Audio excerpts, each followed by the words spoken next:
So yeah, let's talk about your childhood and your upbringing and how that affected you becoming a pilot.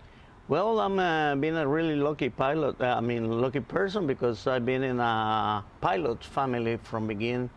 My grandma's father was a pilot, then my father becomes a pilot. So I've been in the airplane since I was born, and he let me fly the airplane, sometimes sitting on his laps. Really? Around the plantation. He used to manage cotton plantation. So we used to go there on his working days, and he always let me sit on his lap and let me fly the airplane. So I really started flying airplanes before I was able to drive a car. Oh, let's wow, put it that's that way. amazing. So it was really, really nice for me to do that, and I in love with the aviation since I was a child. You know, always dream about it, and always knew what did I want to become. So it wasn't any kind of decision.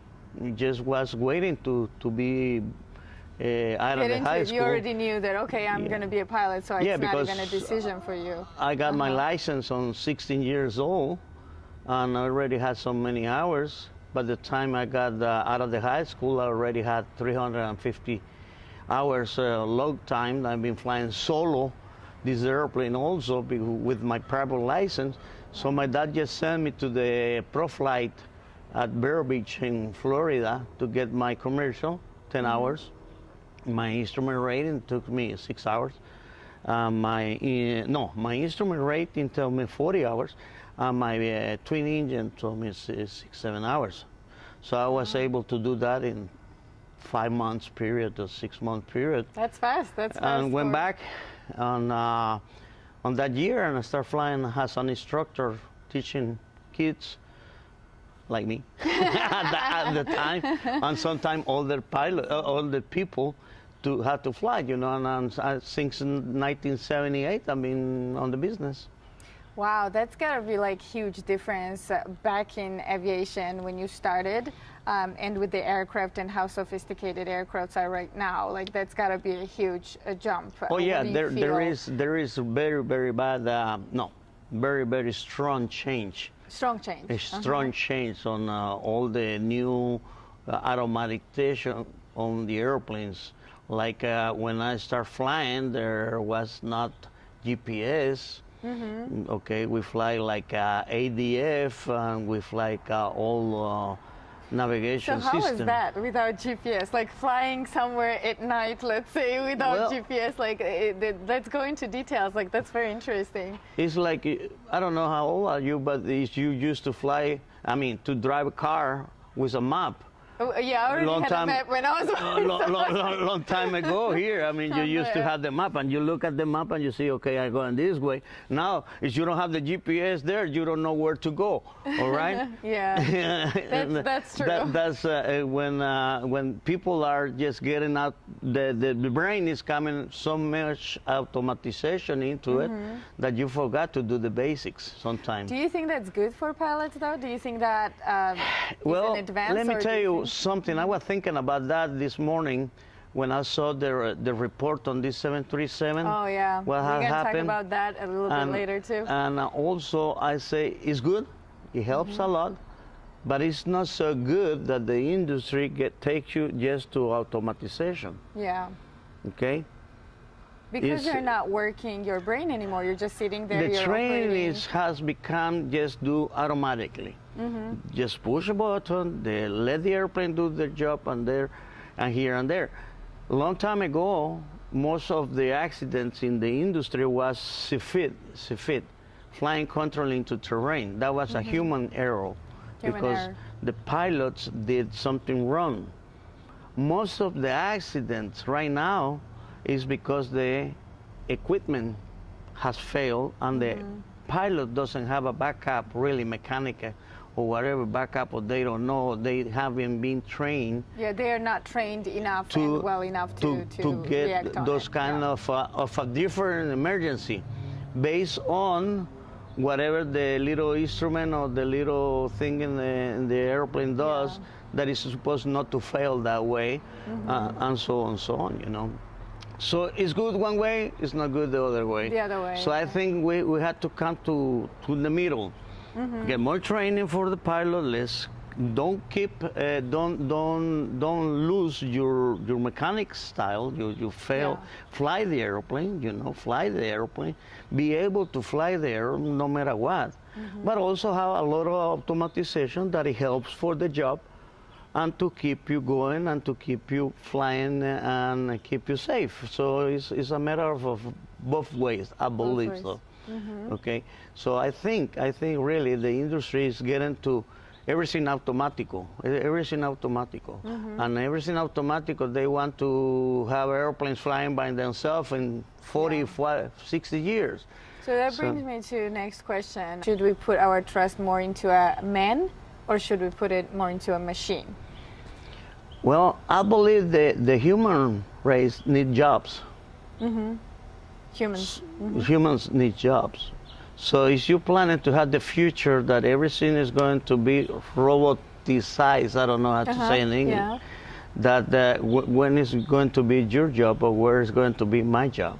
Yeah, I feel like it's so you feel like it's gonna dumb down pilots to the level when something really happened. I mean, you had that case on TACA flight, right? Yeah. So something disastrous happens, and then they are not trained for it because machine takes over for them. Machine does everything. Machine analyzes, and there's a serious fear that a young pilot who has not been through something like that cannot react properly. Because the training hasn't been there. When you asked me about that emergency, I learned how to fly a glider, big airplane, from some of my captains early at TACA, that he used to say, Carlitos, you fly the airplane, feel the airplane. This is 737-200, okay? Wow. And he used to say, you need to be flying the airplane. Don't just go on the automatization of the airplanes. So we used to joke about it, but he pulled the power idle off and let me fly the airplane all the way down into the traffic and find all that without touching the power. Okay? So we used to manage that kind of flying. When it happened to me, it wasn't any surprise for me to do that kind of flying because he's been teaching me that. But that's not training anymore. Now we have. So you're saying nowadays they don't do that anymore, so pilots they do it because out of my emergency they become with the new checklist for failed two-engine loss of power on two-engine airplane, and we do it right now. But there is a lot of again automatization into the training that they train more for. Do automatization, be automatization, and then, really fly the airplane, understand what, and then you use the automatization too, The first biggest emergency of your life, let's talk about that. So let's say you're this young pilot, you've been trained properly from what we just talked about, but then boom, and you have an emergency, but it's still, you never really wait for it, right? You don't take off knowing that you're gonna have an emergency. You take off like it's a routine flight. Right. So I want to know everything about the very first emergency. Okay, that was when I was before getting out of the high school. Like I told you, my dad used to let me fly the airplane. So when I got my license, I used to help him on his work, going to the farms and do some not taxi, but doing some transportation to the people of the office. And this Saturday we take off. I put the landing gear up on a Cessna 210, and the actuator of the landing gear broke down. Oh. So this the kid, 16 years, 17 years old, with an airplane 210, and his first emergency, and I was less than 100 hours flying time. Okay, so everybody at the air club got interested on it. Okay, I got a big emergency. The landing gear is stuck in the middle of the way.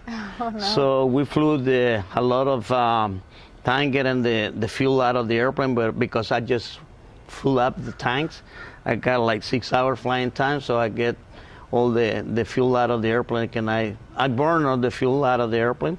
And we took some of the parts that we have for the tractors and all that of the farm, and we throw it away in a little place at the farm, you know, so we don't have all those loosened parts in the airplane in case we turn over or whatever happens when we land. So after that, everybody was telling me and thinking about it. Hey, this is Carlos is in the airplane. He's just 100 hours guy, and he's having a big emergency. After that, we land perfectly. And like, how did you land? So you're this kid. Were you ever scared? Like, oh my gosh! No, like you I don't. just started flying. I And don't this know. I happened don't to know me. if that's a quality that I got, but I don't get that scared. You don't? No, I good. probably get scared after that, you know. But I've been through amazing things, and I never did really got scared. So what I planned, this guy planned at the airport where the grass was really nice, and I say, okay, like go and shut down the engine. I glide it down and I put the airplane down into the grass. So that was my first emergency. My dad wasn't at the airport that day; he was in Guatemala. Oh, So no. when he came back, they say, hey, the Charlie did have a nice experience today. And he went, what happened? No cellulars, no nothing at that time. You know, that was 1977, 70. Wow. Yeah. That's So that was my first really emergency, okay? Now I want to talk about something that we talked this behind the camera, behind the scenes. I want to talk about the incident when you got shot. And as far as I know, you were still flying the plane. Yeah. Right? What happened? Let's talk about all of that. I want to know details about that. Okay, how what it happened? started. I'm already in the airline. I'm flying as a flight engineer on an Electra cargo airplane. So I don't get much time of flying, really time. So I decided to go back to my old employee, and I said, you have any flights that I can do? Meanwhile, I'm free on my days off. And they say, yeah, you can come back and you can do some flying training and all that. So this is 1982, okay, 1982. January. I'm not even in the idea. I'm not born. I'm not. You're not even close to that. Not even close. Okay, so this is January the 19th of 1982, and I got to this place, and they say, you got a air taxi to go drop these guys to a project, a dump. This is a hydraulic dump. Hydraulic dump? Yeah, they were building in the country, and they said, you take the executives over there, land, then come back, and that's about it. And then you go to Tegucigalpa later on the Navajo. So I say, okay, I go over there. We got to the place. There is a couple and a little 6 years old kid, okay, with me from Italy. Okay, they were the management of the dump of the project, the hydraulic dump of the up there. So we land over there. When we landed, I parked the airplane and let it head towards the runway. And we got out of the airplane and nobody was there waiting for these people. And this is important people. So yeah, so this is the maintenance crew, right? Who comes in after the airplane is parked and all that. That's what we're talking about? Yeah, no, the security. This is a grass runway somewhere in the country, okay? Countryside. 20, 25 minutes flying time from the main airport. Okay, so we there, nobody came and I say, okay, I don't like this. Let's flew over the camp where the office are. Okay, so they know that we are here, and they come to the runway. But the time I was getting over the wing of the airplane, this is a Piper Arrow, okay, low wind airplane. I was walking over and opened the door, and the lady say, can my kid pee over here? So, okay. So I say, okay, you can have the kid go pee. So I stay like this way over the cabin of the airplane. I look around and I see 2 minutes to 8. I say, okay, let's go. When I say, okay, let's go, I turn my face from here to here. I got shot on my face. Wow. The bullet went through almost my ear and my chip, and blew up on my face. You can see that on the CD. And I got dropped over the wing of the airplane. Wow. Start thinking, black, thinking I said, I don't have my gun. I used to carry a gun at that time. And they were boom, boom, attacking. This is the time like Civil War time, right? Yeah, that was when it just started. I was the first one to get shot by them, Wow. the guerrillas. The ones that are in the government right now, those guys are. Wow, they're in the government. So anyway, like everywhere. so West anyway, I got shot, and I was again, not scared, but I was thinking, okay, they're going to come and they're going to kill us kill all here. of you, yeah. But this guy was supposed to be somewhere by himself. I probably said that he was a skipper, Sniper, not skipper, that's right, a sniper, that he was somewhere, and because he put 5 more bullets through the airplane. Wow. Okay, just in the baggage compartment. Did he manage to damage anything on the airplane? No, we were lucky not did that. He just, he was in a place that he cannot get us anymore, but just the part of the engine and part of the back. So the guys jump into the airplane. I got into the airplane. So this is the passengers, people just jump into the airplane? I'm cranking the engine at this time, okay? Yeah. I'm just cranking it, woo, woo, And this is while you're like bleeding and you're shot in the eye and all that. Oh yeah, I was red. Wow. Okay, when I'm doing this, finally the engine just went and started. Wow. When that happened, I just throw everything in front. Power, everything, But at that time, the guy got with his kid in the back, okay? And the lady, she just went through the chair, To hide, the door was open and all that. So I took off. Wow. Okay, I'm running and I'm taking off and I'm thinking this guy is shooting me. So I'm going to stay lower. Wow. So I take off and pull the landing gear flaps and I stay in between trees. Wow.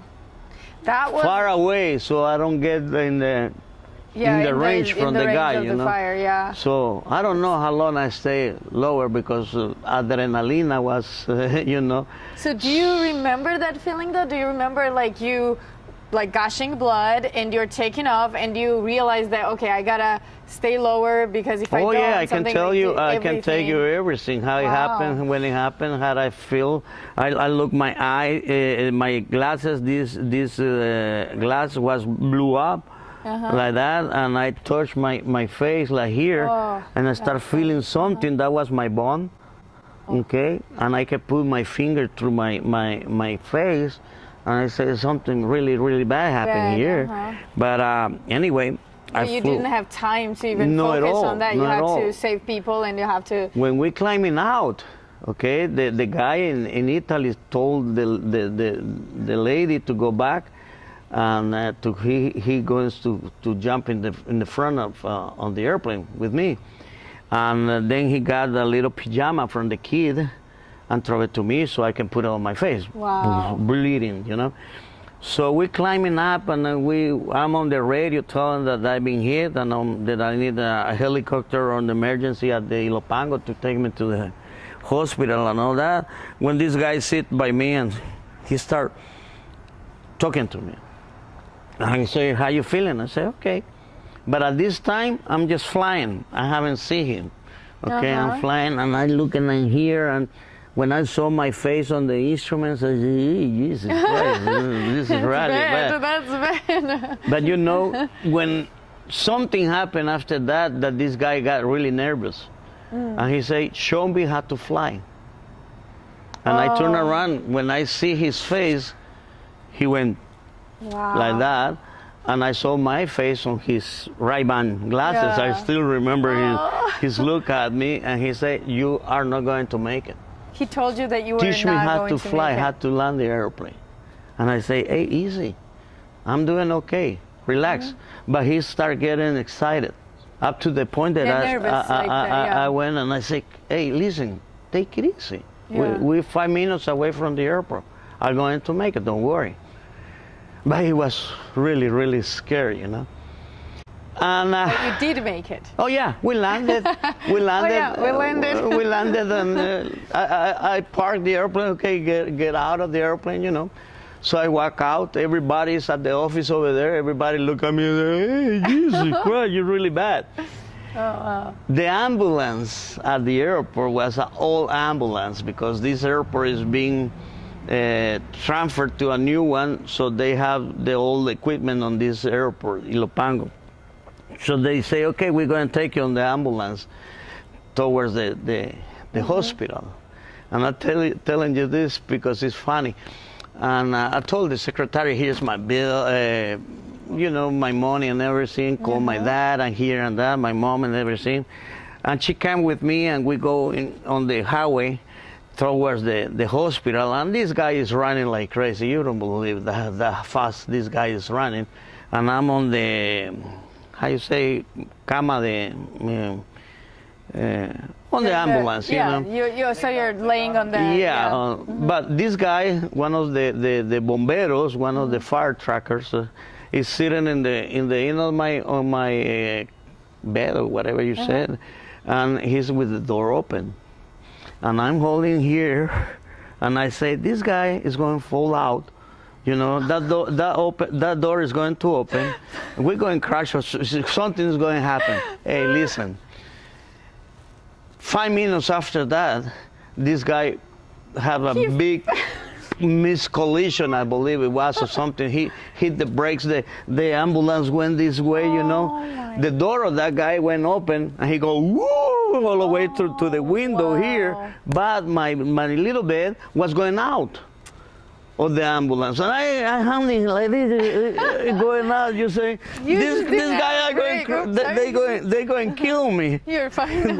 They going to kill me, you know, because that was Jesus Christ. So I got to the hospital, saying, God, I made it on the ambulance. This was worse than me flying over, you know. Funny.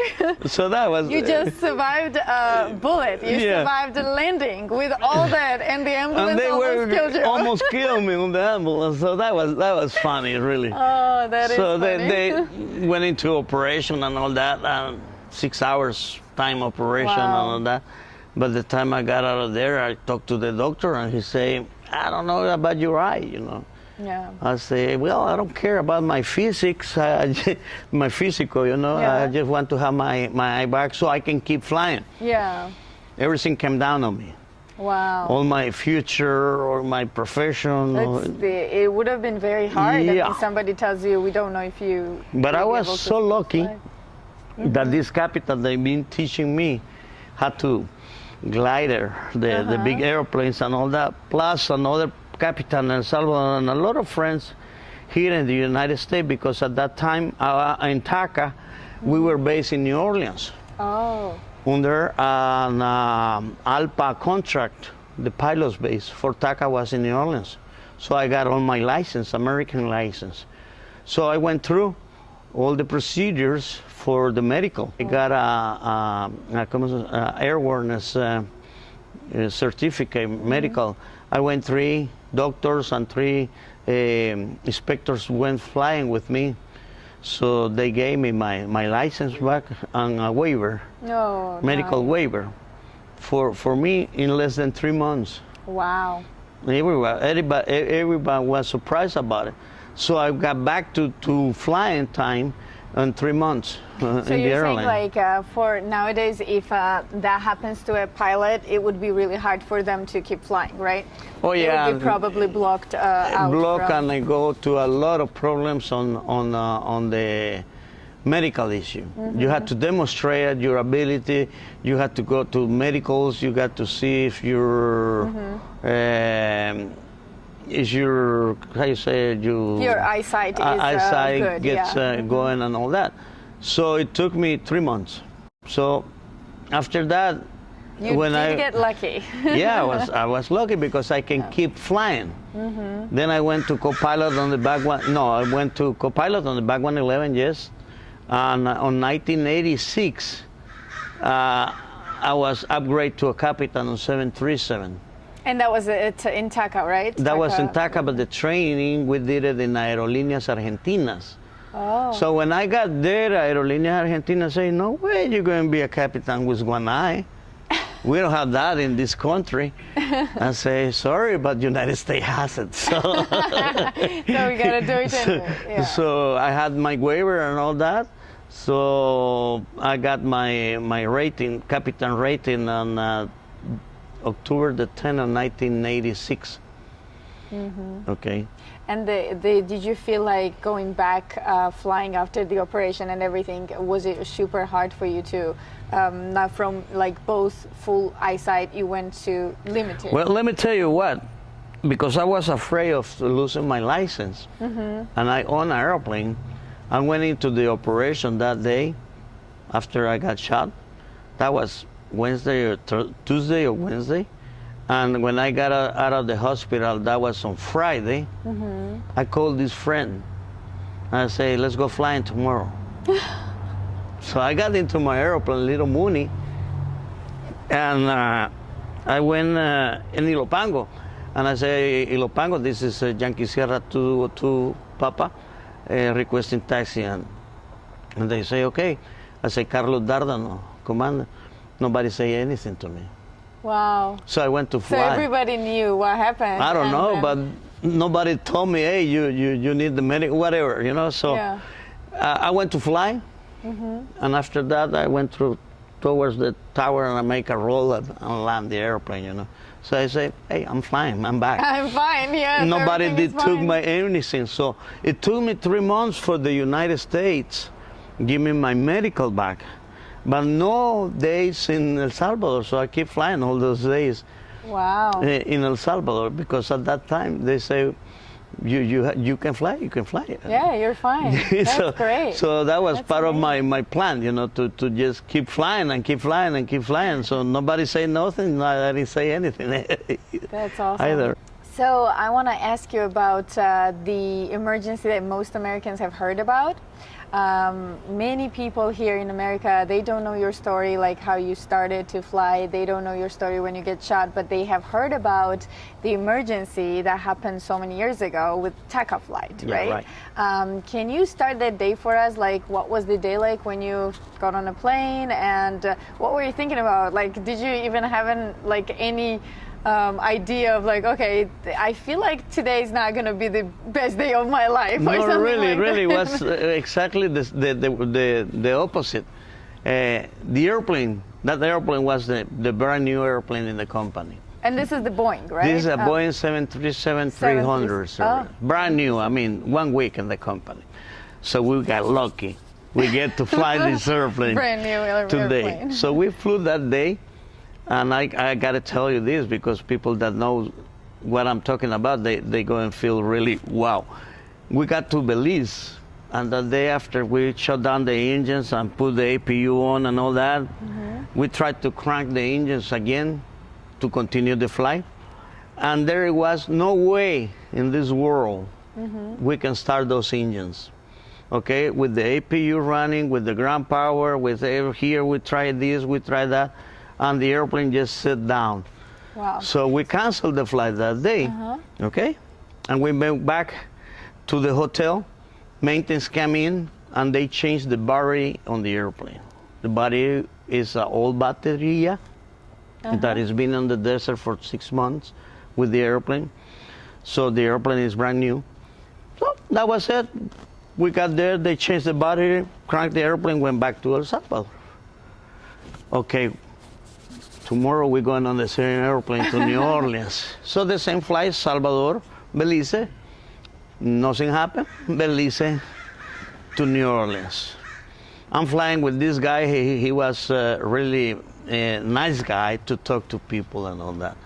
So in the middle of the flight. Did you knew him before? Oh though? yeah, You oh yeah, did? oh yeah. We most. You're and- first officer, and- so you're the captain on the flight, yeah, and you have a first officer, and you know him. Oh on the yeah, plane, very nice guy, older than me. Oh, nice. Okay, so, and I got this other guy in the back, and another guy. There's 3 of you, right? There's 4 in the cockpit at the time, because at that time we just moved the base from New Orleans to El Salvador, so some of the people still have apartments and mail and here and there, so they used to deadhead a lot to New Orleans. So he said, Capitan, can you let me invite all our passengers to see the beautiful airplane that we flying today? That is the new airplane in the company. I say, okay, let's do it. So he had the PA and he said, ladies and gentlemen, first officer speaking, I would like to invite you to see the 8th maravilla del mundo, octava maravilla del mundo. I don't know how to say it in English. You flying on the best? Yeah. You flying on the best of the best of the best of the best in the industry, okay? Wow, the best plane that can ever been. So here we go. We have all the people you can imagine coming into the cockpit. We're flying around. So they take pictures here and there. So this is the time when you were allowed to go in the cockpit? Oh, yeah. Oh, wow. Oh, yeah. So all of them wanted beautiful a time, beautiful time. Beautiful time. Beautiful time. The best girl in the airplane, you always bring that to the cockpit. I see. That's how it works. Don't tell my wife. But anyway, after that, we got ready to go into the descent and all that. We prepared this the first time we fly in the airplane into the United States, the first really time that we fly. And all the new automatization, auto thrust that we don't used to have it, you know, a nice autopilot that gets all the GPS and all the navigation and tracking and everything. Flights, be nav, LNAV, whatever you can say, you know, they're beautiful airplane, you know.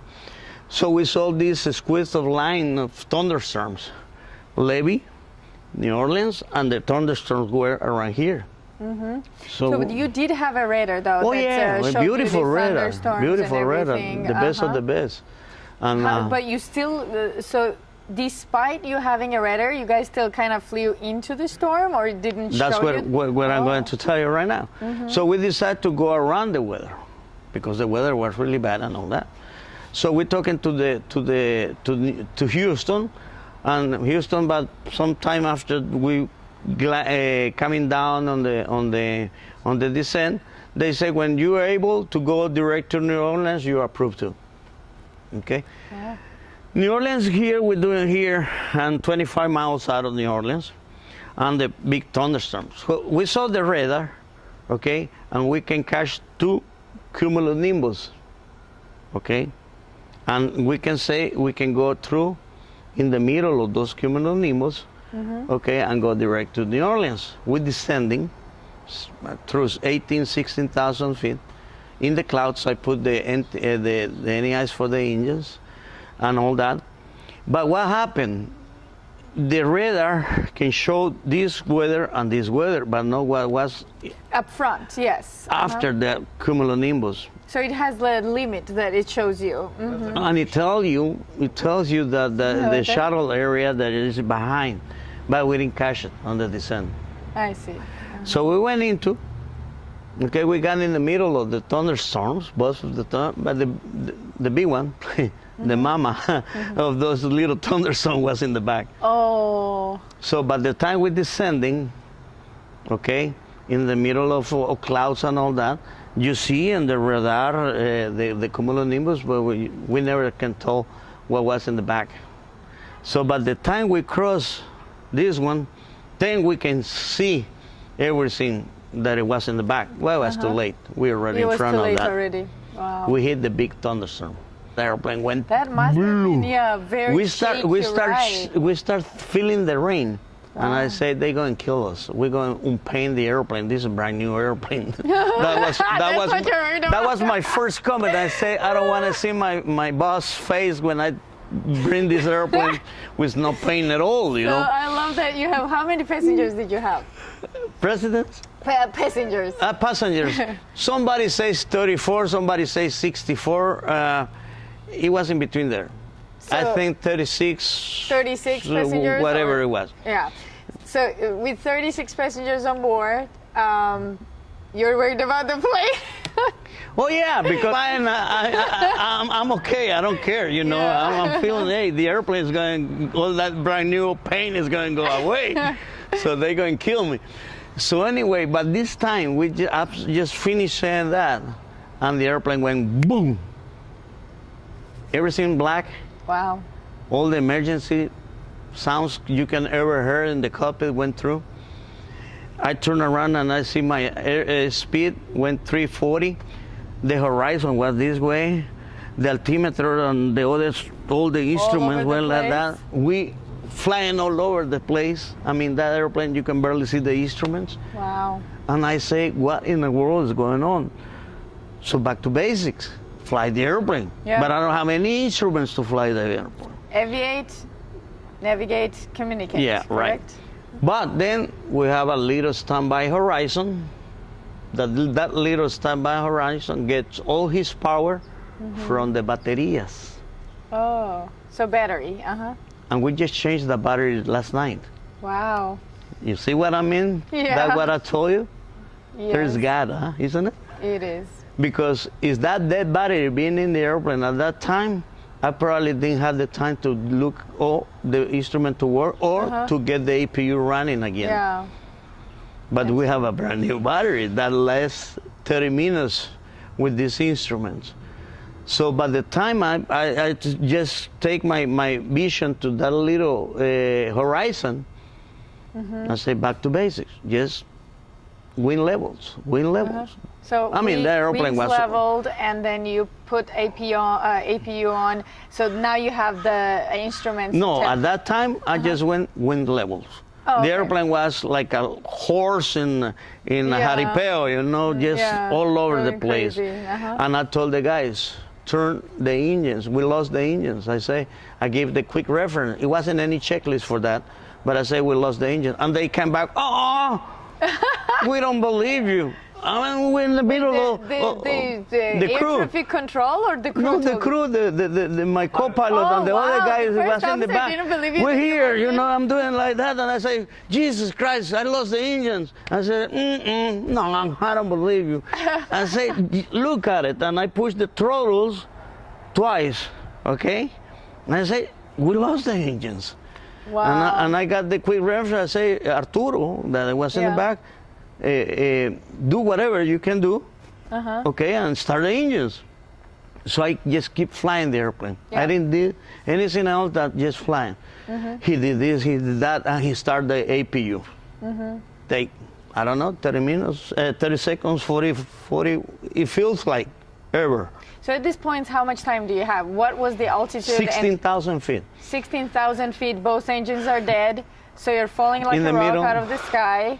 And like, how much time do you have to maneuver to find a place to land the plane or in the closest airport? We are in the middle of the thunderstorm, so we don't have any vision outside. Okay, and we don't have any instruments really. We just have a little JHG Piper Cub Cessna 152 horizon there. I mean, that was, for me, that was the more dangerous situation in all the emergency. More challenging to keep than the airplane flying in that instrument's condition with just that little thing. That was the harder thing. So you're at 16,000 feet. You have no engines, no nothing, no power. No power, you're in the no middle, instruments. No instruments, and you're in the middle of thunderstorms. Thunderstorms. That and gotta be the most challenging situation of your life. Right, so I turn around and I look at the horizon, this standby horizon, that it gets all his power from the bateria that we changed last night. So I know that we have a good bateria, and then from that battery we can start the APU. So for me, the most challenge in all the emergency was to keep that airplane flying straight and level in the middle of that thunderstorm with no any instruments going on. That was the worst part for me as pilot, you know. As a pilot. Okay, because after you see where you're going to hit, that's different story. But when you are in the middle of thunderstorms and no instruments and no visual condition where you can keep the airplane flying on a normal way, so that was it. After they turn on the APU, and we can have a communication again with the tower, that something else happened there. The number one radio is supposed to be working with that bateria, But at that time, the co-pilot cannot touch number 1 radio because we have it for captains. Wow, only for captains. So the co-pilot kept changing all the frequencies on his side when he was talking to the radio. So that day, when we lost the power, we lost the power to his radio, so he was unable to contact the tower. So the tower lost us on the radar. Wow. Because the transponder went off and the communication went off and here and there. So they think you crashed, correct? But that time they say 110 disappeared from radar. Wow. That was the news. Okay. So, but did you have enough time to declare emergency? So let's that was what is coming right now. Oh, because after we turn on the APU and all that, I say to the co-pilot, okay, declare an emergency. That we had lost an engines here and there. there. So now APU is on. APU is on and all that. All the procedures is going on, even though we don't have a checklist to base on it, but this guy is doing everything. And he say we turn in the engines. The reason you don't have a checklist is because you guys were never trained for an emergency that it's a dual engine failure and there's nothing. The industry never believed that that can happen on a commercial airplane. It wasn't any. So we modify So pretty history. much that happened before the Sully incident. Oh happened, right? yeah, that's brand new. So do you think it's the right thing to say that you were Sully before Sully was Sully? Well, in a different situation, yes. Yes, right? Yes, because we did land with no power. Yeah, with but no engine, we no did power. land it in a levee, and he did it on the river. Yeah. To me, it's very similar. I mean, to me, I look at you both like Sully and you, and I think that very similar situations went down. Yeah. But I mean, in America, Sully is more popular, I think, because of the movie now, because they made a movie about him. But not many people knew about him either. Before Tom Hanks played Let's say him. time is different because in 88, you didn't have all this communication. Oh yeah, so you were in even like a worse WhatsApp situation. and all that, you know. Right now with the WhatsApp, Facebook, your news goes around the world in 30 faster, seconds, so right? less. But anyway, we doing this, and the guy in the back start telling me, okay, I'm turning one of the engines back on, okay? And she said, don't worry, we got it. So I say, tell the tower that we starting the engines and all that. So here we're doing all the work. We have the APU. When we have the APU running, we have, that's another issue. This airplane has two generators, okay? System A, hydraulic, and System B, hydraulic. On the Modelo 200 of the 737, the System A hydraulic that drops the landing gear only can be working with the engines. Oh. Hydraulic pumps at that time. Pumps. But in this new model, they got one Electrica and one engine-driven pump hydraulic for each system. Okay? So when he started the APU and we had to put one of the, let's say, one of the generators on the line to work with the APU, I don't know if he did it because he knew it or he did it because God help us, but he put the right one in it. Wow. And I'll tell you why. Because when we were landing on the emergency with the engines off, we got the landing gear down because that system was working. So if he had turned the wrong system on, we probably didn't have the time to get the landing gear down. But anyway, we're doing this. We're doing this, and he's starting the engines and all that. We're coming up on 5,000 feet, and I already talked to the girls in the back. Everybody was okay, but prepare for crash landing, all right? Because I told them, and they prepared the cabin and all that. 5,000 feet, and he say, "Okay, I got both engines running." And tell the co-pilot, tell the controller that we have power back, and we're requesting vectors to New Orleans. And okay, New Orleans here and there, TACA 110, recover engines. And they say, okay, TACA 110, maintain, I don't remember what heading he say, I'm 5,000 feet. But that time I'm coming out of the weather, I start looking swamps all over my run. okay? And when I say it's 5,000 feet and I got power on the engines, both engines went into overheat alarm, fire alarm. So you have to shut it down now because they're overheating. Again. We burned one of the engines, and the other one, the procedure is to pull the power back. If they don't silence the alarm, then you just have to shut it down. If they continue, you shoot the fire bottles, okay? But after we shut it down, they quiet. But then, okay, now with that 5,000 feet, swamps, the engines already don't have any opportunity to restart the engines. That's when I told this guy, I say, okay, now you better put your seatbelt on and tie it up because this is it. But then it's something that I've been telling all my life that happened, at least to me, that when I start looking around and trying to find where to put the airplane, 50 miles away or something like that, I saw this little canal. There is the International Water Canal out of New Orleans that it goes around the coast, and it looks beautiful for me. And only you can see the little tiny buildings around, and that was it. You don't have any other place to go. And something that I say is God telling me, there, go there. Yeah.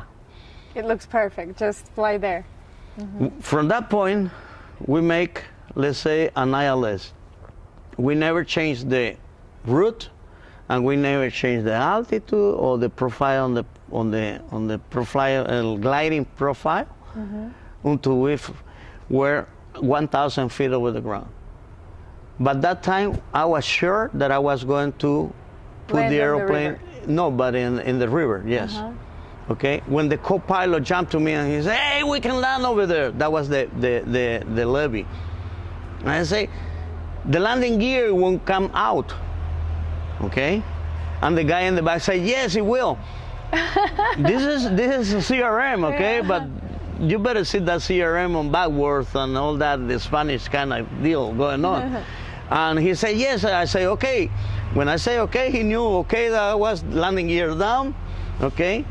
And I was with the speed brake on my hand, and I told the other guy, okay, flaps, full flaps. And I pulled the speed brake, got from this direction to this direction a little bit like that, a little bit side slip towards the end there was a wall here with cables, and I got the airplane this way and jumped it a little bit, and then we landed. Wow. But we did it, and I was talking to the airplane that time, you know, "I got you, baby, I got you, baby." And the other guy say, "Be careful, the wind tip." I say, I got it. So we jump on it. Beautiful landing. I mean, when I say beautiful landing, it was a beautiful landing. I'm not kidding. It was a beautiful landing. And this is the first time I'm landing this thing on a grass field, okay? And we landing here, and the other guy start laughing at me, and he say, "Wow, wow, wow, wow." We did it. We did it, and we are crop duster pilots and all that. So I say, holy, we haven't finished. I mean, the airplane's still running on the grass, you know. Yeah. So finally we stop. I got the speed brakes down, and I say, okay, let's evacuate. And this guy comes and he say, no, we don't need them.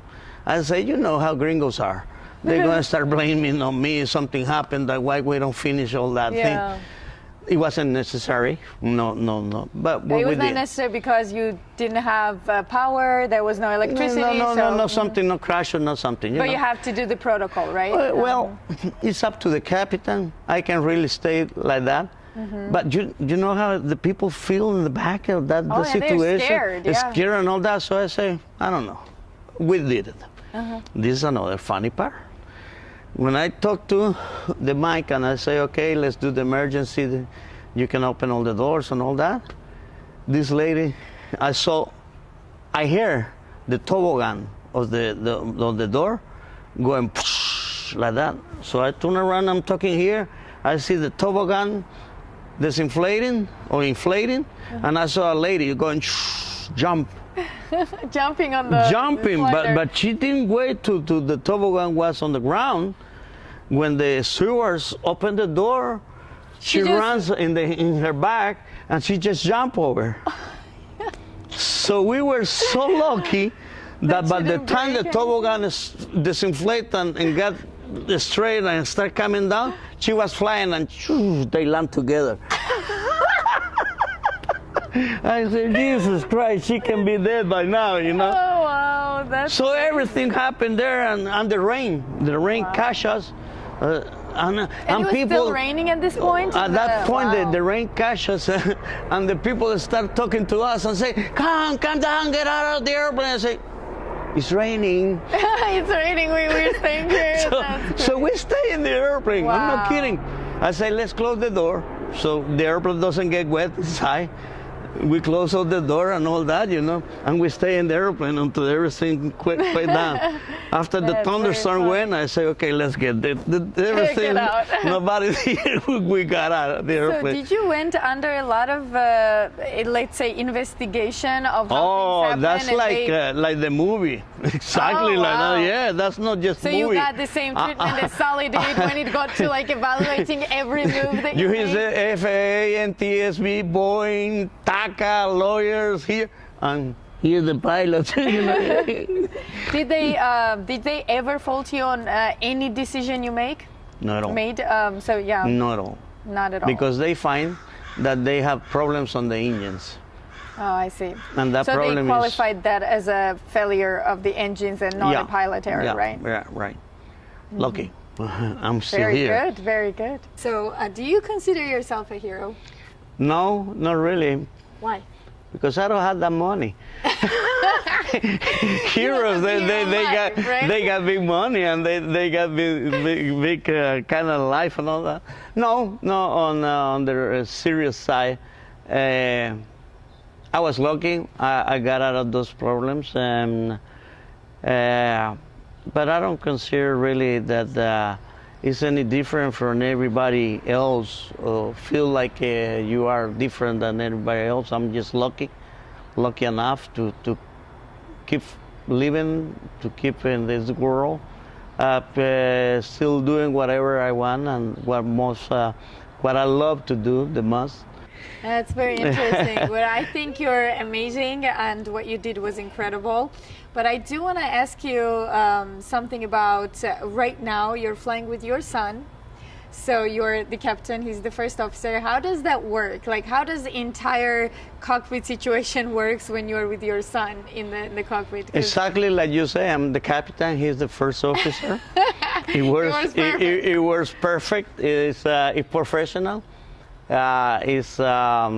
You keep all the professional, the safety and everything there. You cannot let the family issues get into your work, you know. And from the personal side, I think is one of the best things it can happen to me, to be able to fly commercial and to keep the experience and to keep the opportunity to enjoy whatever you like to do the best, the most, and the happiness with your son. I mean, there's time together that you don't get to do it very often in any family in this kind of job, you know, professional talking, or to keep like today, you know, we're here in San Francisco, we go eat, we go here like we do with anybody else, and we have a lot of fun, and I'm really thank God about the opportunity, and also the company that they let us do it, you know, because there are some companies that they believe it's unsafe to do it. Unsafe? Mm-hmm. Yeah, but like I told you before, I've been teaching him to drive cars, to drive bikes, to do aerobatics on the airplanes and all that, and that's whatever it gets to, they have the good CRM and the ¿cómo se dice? Like interaction between him and myself, you know. Did you ever had any situation when you and the first officer didn't get along? Like you flew with others as well, right? Yeah, and was there a situation in all my life, like... in all my professional time, I had it for one time, only one time, that I took the airplane away from the guy, and he did something that I didn't like it. when I didn't told him to do it, and it was unsafe to do it, at least on my critique. Can you elaborate on that? What was it like? What did he do that many first officers would want to know this? He took an action to do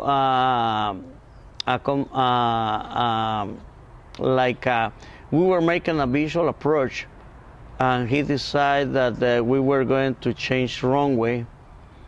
By the time the tower was telling us to probably, we were need to change wrong way and all that, and he did a missed approach out of no place without telling me anything or discussing that we're going to do the other approach to the other wrong way or so whatever. So he just took the initiative to change the runway? He just took the initial to do whatever he wants to do, without even saying to me and all that. So I took the airplane and say, okay, I got the controls. And he started trying to talk to me. I say, we talk on the ground. That's the best that you could do, right? Don't discuss, we talk on the ground. Yeah, let's land this plane and we will talk on the ground. That's easy. I mean, I don't get excited, I don't get mad at him and all that. I say, okay, I have control. That easy. And he tried to go and say, no, I got it. I say, I got control, we talk on the ground. And that was it. That was. Did he, like, when you talked to him, did he understand what you were saying? Oh yeah, after that he said, yeah, you're right, you know. So I say, okay, let's not happen again. Did you have the opposite case when you flew with somebody and you were like, this kid has a future?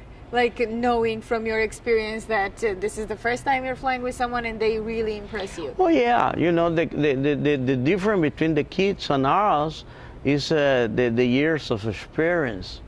But what it gives you the experience on flying and all life, the mistakes that you have made. Mm-hmm. So these guys are better than we are. They know computers and they know all the instruments. But you know the real flying though, don't you? That's the difference. Like I told them, you know, because you can have all these kids, wow, they go there, and they make a change and all they do. Probably sometimes the computer say, hey, hold it, easy, okay? And I told them, you are good. You're going to be better than we are. That's good.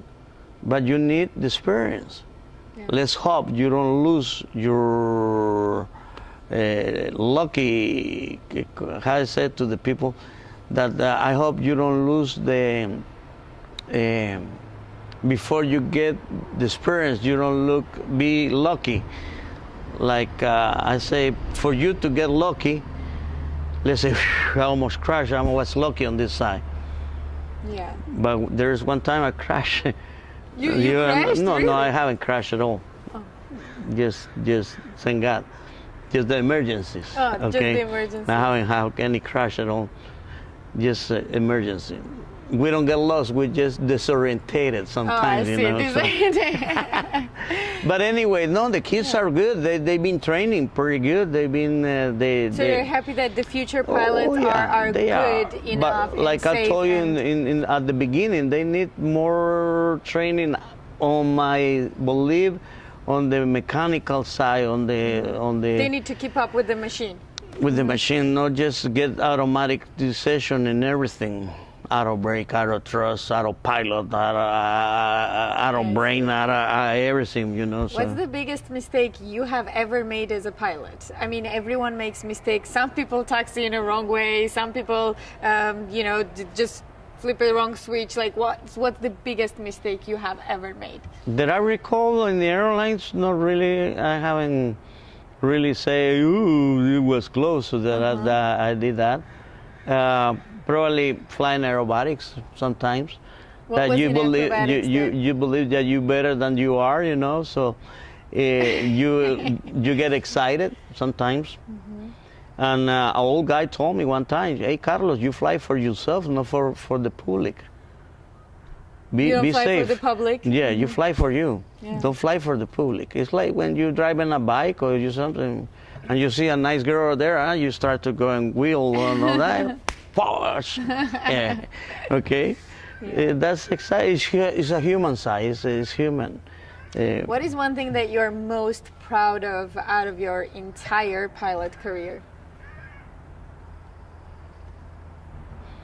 Well, let's put you've been through the airline for so many years, and you've been safe enough to have flown 38 years with no really bad accident or nothing like that. You know that you can say mission accomplished at the end of your career.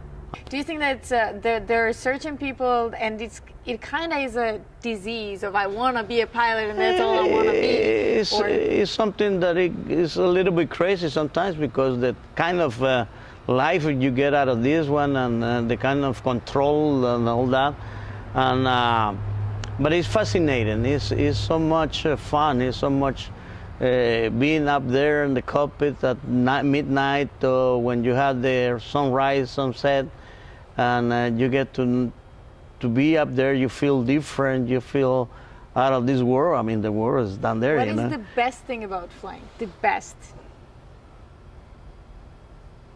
Feel part of the machine. Feel the power of the machine? Or part of. Oh, like part of the machine. You are the machine. You're feeling that when you're doing aerobatic and you're doing a lot of not risk maneuver, but you know that you make a mistake, that's going to be it. It's like racing a Formula One on the. So the adrenaline is the adrenaline biggest part, that's the good one. That's the really exciting. You know that it gets close to the ground, speed and all that. What about you do acrobatics and that's more adrenaline, but what about the feeling of having so many lives in your hands? I mean, these people get on the plane and they fly. Like, do you feel the responsibility? It is up to a big responsibility that you got. But I don't, how can I put it this way? I don't make any difference on flying when I'm flying myself or when I'm flying with 300 people in the back. I'm professional, I'm doing the safety issues, and I keep, like I say, if I go home walking, everybody else is going to be coming home walking. So let's take care, and like you're going to, it's your life, it's their life. It's their life before your life, but you got to be responsible for all that life. You got to do the right things on the right time, on the right moment, you know. So what is the funniest thing that ever happened in the cockpit? Not an emergency, but the funniest, like something that you were like, is this really happening right now? Like something funny. Maybe with Charlie, with your son. No, with him, the company. He's not funny. No. It's funny, but I'll tell you what. The company has changed so much that we put in a lot of precautionary issues into the cockpit. But we used to have to be able to bring, like I say, girls into the cockpit a long time ago. Okay. And that was a normal thing to do. That was a normal thing. Hey, you got the biggest. I mean, come on, you. Yeah, meet the captain of the world. The most. And we used to tell the flight attendant, the best girl you see coming in, told her that you were prime. There is a Concord, and you come into the cockpit, and she stay in the cockpit for all the time, you know. So that was a lot of fun. And one time, that was in 767. At that time, the co-pilot told me he had got a little music at that time in the cockpit. So you were allowed to even listen to the music? No, you never were allowed to. No, we never did. You were just doing it. That's you were never allowed. No, we never been allowed. But that was a long time ago, and he was listening to that, and we were cruising and all that, and he said, "Can I dance with this girl?" In the cockpit? What? I say, what? Just a little bit, Captain. No, just come on. Forget it. Just turn off that shit, you know. Going back to stories, okay? That's part of all the funny things that have happened. A lot of those issues but you go daily basics that, like I say, you know, each time it's been getting worse for. Yeah. That you gotta keep. It's more controlled environment. Oh, it's more safety levels. It's not fun higher. anymore. Yeah. It's not fun anymore. But it's nice. It's when you see those sunrise, like life is coming again. or when you see the sunset, okay, and you are over there, and sometimes I told my son, can you imagine flying over San Francisco, over Los Angeles, and there is 20 something million people over there. Life is going down there, and you hear just cruising along. It's almost like you're watching it. What it will feel like is you see that just disappear, and you, oh shoot, I'm here in the middle of nowhere flying along, you know. I mean, it's, you want to get excited over, but it's really amazing to see all one city going on, one world down there, living, and you, whatever, you living your own life up there. Your own, like up in the cockpit, yeah, you have your own world. Good. Yes. It's you really into talking to God or feeling God or whatever. That's the time to do it. That's a nice place to be. Did you even ever though we're closer to Him, you know, pilots are closer to God than because everybody you're else. up in the air. Yeah, we're closer. We're down there. That's We're amazing. almost talking to His door. Did you ever refer to God during your emergency? Huh? During your emergency, did you ever, like when you were, let's say, with TACA yeah. flight, Oh, right? yeah. Oh, yeah. Did you feel like Did I in tell the you? craziness? Did No, you like no, say? no. When we lost the engines in the middle of the thunderstorm, and I felt the airplane going all over the place, the first thing that I did, and I'm not that religious and all that, I just went like this, and I say, God, please, let me see where I'm going to hit, and let me get out of this weather, and to see how to put this airplane down. And after that, like I say, something coming to me that it tell me relax. And when I got out of the weather, that's what I say. You know, it was something telling me, go there. That's it.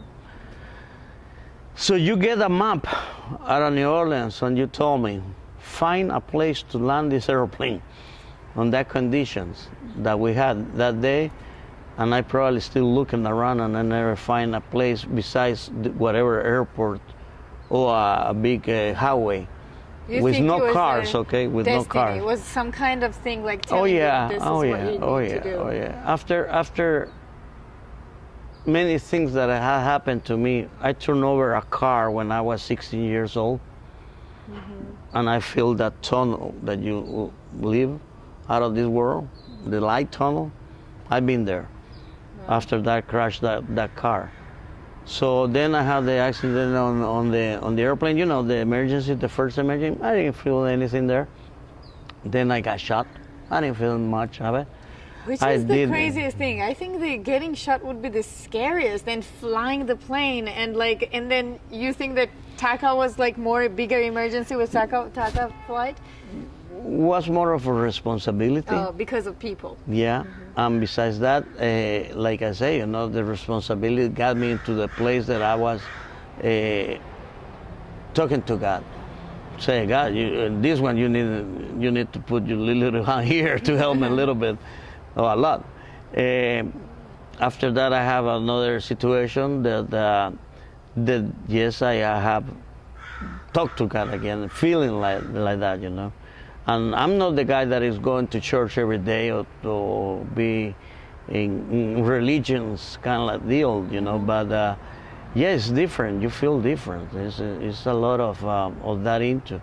Was there ever an emergency that actually changed you?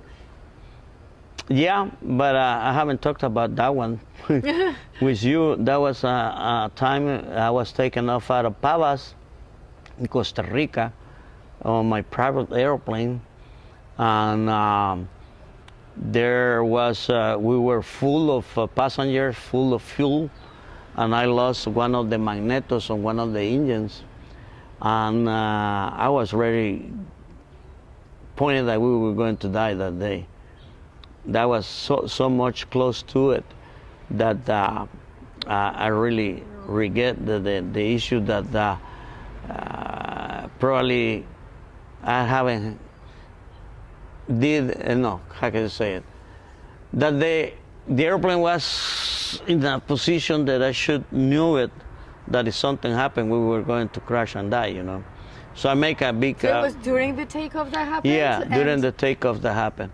and I make a 180 over the runway with a 90 degrees bank with full flap and landing gear. That's something really crazy to do, but I was the only choice that I had because I lost one of the magnetos on one of the engines, and the airplane was so heavy that I started going in to the houses. So how did you survive though? So you I make a maneuver. 180, No, 180, turn around and land on the same runway. Oh. My foot went Wow. really scared. That was the most exciting, really scare situation that I ever got. Passengers were my mom's family, so. Yeah, all my wife family, but no hair. You know, that was the problem. No, that was your wife. That's what I mean. No, that was really scary. I was really scared. But after that, no. You know, like I say, you know, a situation that I keep calm. I'll keep. You try to keep calm. Yeah. What would you say to future pilots who are brand new, coming in the industry? Like, what advice would you give them? They always go to flying aerobatics training. Aerobatics. Because that makes you a better pilot, right? Yeah, it makes you. That will give you different feelings. Let's say unusual attitudes. Get to know the airplane. Not only go into the automatically things. Try to keep your skills. I always thought that an Air Force pilot turned, like, let's say, ex-Air Force pilot, now commercial pilot, would make everything easier for everyone during an emergency. That somebody who's like more of a lab trained pilot, so more of a just simulator and, you know, like Cessna, and never really had an experience with the acrobatics or Air Force. Like, do you agree with that this Air Force pilot, I mean, Sally also was an Air Force pilot, and I think that also make a good decision. Yeah. And probably yeah. I will recommend the people, yes, study, do all the training and all that, but keep basics of the airplane. Get to know an airplane, get to know what the span is, what the stall is, how to be upside down is. What is the scariest thing for a pilot in the air? What could go wrong that would be more devastating than anything? Get the airplane into a spin with out of control, probably. And is there a recovery from it? Is there there is, but you know, it all depends how big is the airplane and all that. Get a stall on bad weather. Mm-hmm. Get unusually attitudes on bad weather. Let's say the air pilot disconnect and the airplane goes upside down, or something like that happen, and you don't know how to recover out of that place. That they probably be, because the rest of the things, when you lose an engine on takeoff and all that, you've been trained for that. You have. The other ones is probably you've been trained once in a life, but they say it's never going to happen, but you don't know. It happened to you? It happened to me. Mayday, TACA 110. We lost an engine. I understand you have lost an engine, is that correct? Both engines, sir. Both engines. Understand both engines. I'm declaring an emergency here. I don't have any engines, okay? Any engines. We glide them down, okay? Understand you're gliding down, TACA 110, roger. I don't think that I will make it. So I guess we have to go down. We have to go down. After the landing, passengers are overjoyed. It's his co-pilot. We have to thank God. That's right. Yes. You got it. We have to thank our captain because he kept the calm. This is not the first time Carlos Dárdano has kept his cool in a life or death situation. His facial scar is from a still earlier brush with death. Piloting an air taxi in his native El Salvador, he was shot through the cheek and eye by guerrillas on the ground. He still managed to fly himself and his passengers 25 minutes to safety. And of his latest act of courage in New Orleans, an NTSB investigator says it's the only time ever, a commercial jetliner has managed to land away from an airport with no power in its engines. Okay. Tell me what, I'd love to know what impression your father's had on your life and his adventures, and how that's influenced you. in every kind of way, actually. Since I was born with him already done the landing and the eye thing. So with a pretty much famous dad, you know. So you got here into this world with a pretty famous dad, and then you see this amazing world that is aviation, and you fall in love with it, you know. I just fell in love with it, and since the same age as my dad, I started flying in his lap as him with his dad, and pretty much I don't think the whole story repeats. I hope not. The whole story repeats, but the whole story from the beginning, you know, as flying, as getting in love with aviation, and the whole thing of knowing that aviation is your future and is your everything, that influenced me in that way.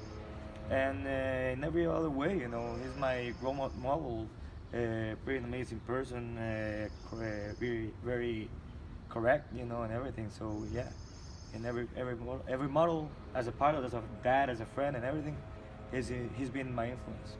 And you're a pilot now. I'm a pilot now, and I'm working as a first officer for Avianca.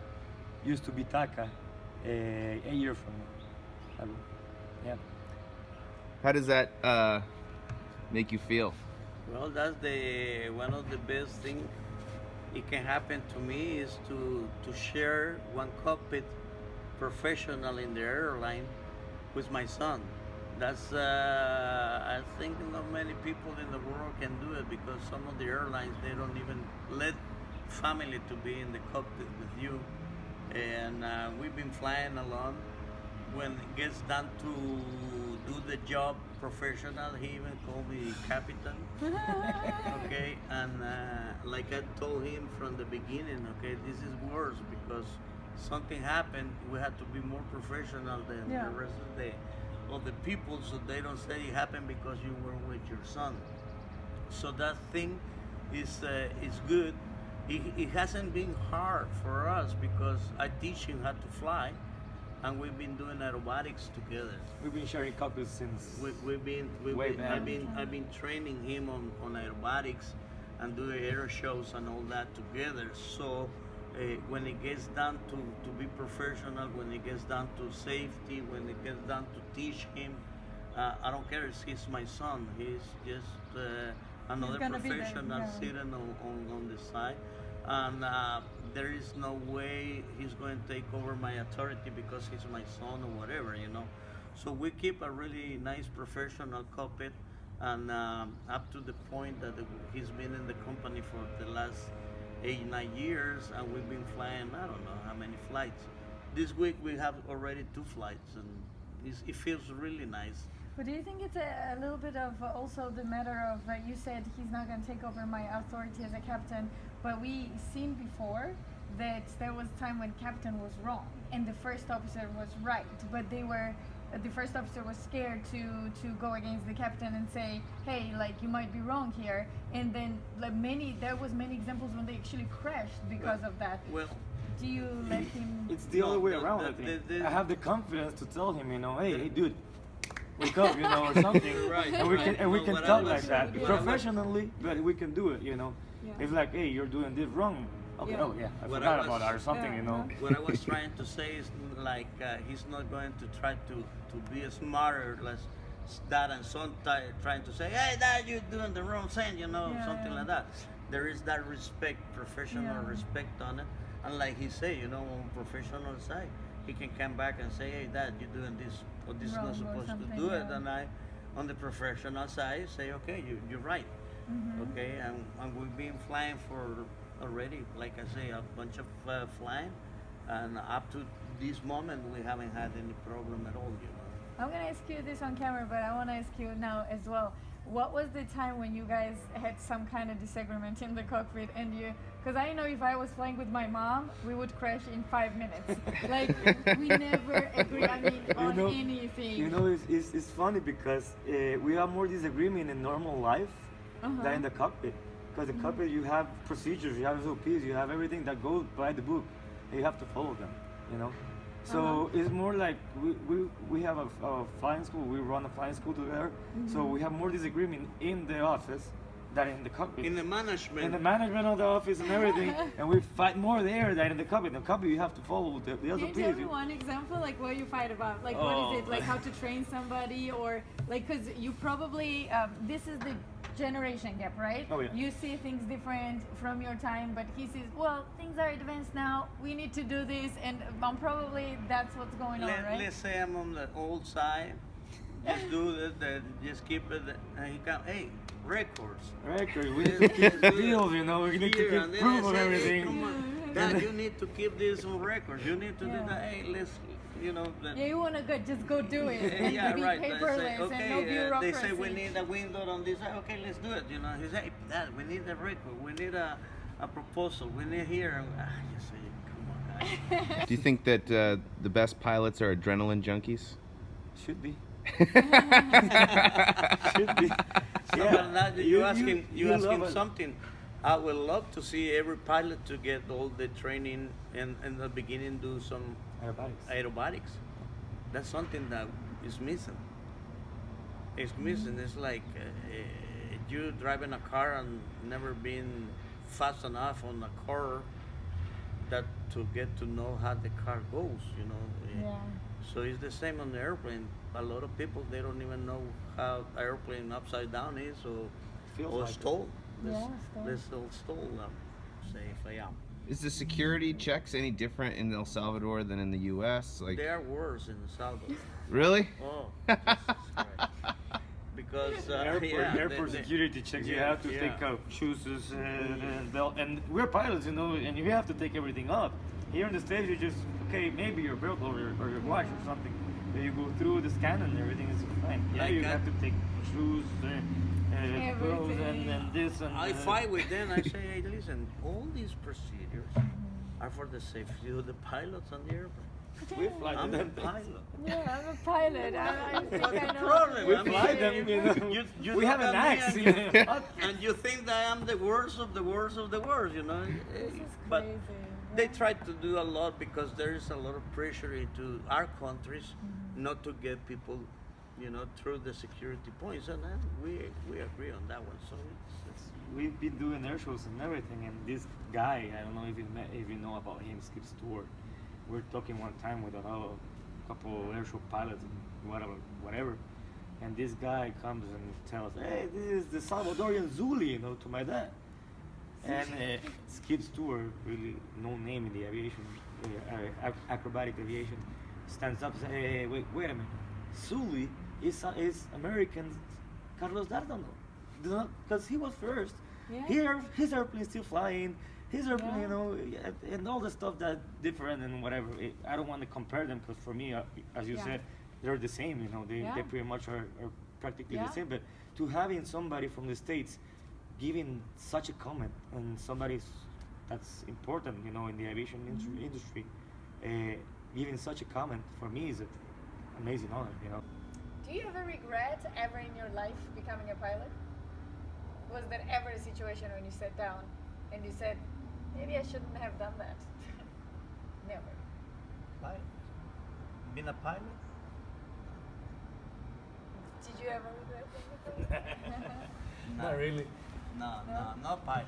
I probably regret Some decisions maybe, but not being a pilot. I've been so happy and so. For me, come to work. Somebody asked me the other day in one of the intervention like this, what it was the worst part of your job, and I say getting into the airplane, dealing with all the guys in the ground and the counter and your boss or the office. That's worse. When I get in the airplane, thank God I'm here. You know, this is me. That's the best place in the world I can be. I fly for airline. I do training, flying school. I run a flying school. I do aerobatics, and I love radio control airplanes and helicopters. So I do fishing, I do boating, I do sail boats, I do biking, I ride a motorcycle and all that. But if something makes me really feel good on a weekend and I don't have nothing to do, is jump on an airplane and go fly low flying, see the sunset or something like that. That's like. Do you think anyone can be a pilot if they Yeah, wanted to? yeah. It's easy. Being a pilot is easy. I'm a pilot. it's nothing out of this world. That was I feel easy. like you gotta be a special kind to always Well, want to be up probably. there. There's pilots and pilots. Yeah. I see pilots that they fly like a work. They get into the airplane, they stress You have sometimes. managers of. They really take that like a really stress. They put a lot of stress on their flying, and they put a lot. Hey, for me, when I get the cockpit, that's the best place I can relax. Sometimes I have a problem. I jump in the airplane. I go do aerobatics. I mean, that's the way I feel. I You're relax. relaxed. Some other ones, so tense, so straight, you know. Scared maybe. Some pilots say, I'm getting ready to retire. I'm never going to touch an airplane again in my life. I got enough. Let's take all the pictures that are here. I'm retired. I say, no way. I cannot see myself without a flying. If I lose my medical, I'll be flying ultralights. Is it the same for you? Oh yeah. It is. Yeah. Do you think you can ever be better than your dad? Be better. You better. That's a tough one, and people ask that a lot, and I tell them I'm already better because I have all the experience, plus what I'm putting into it. Perfect. So, hey.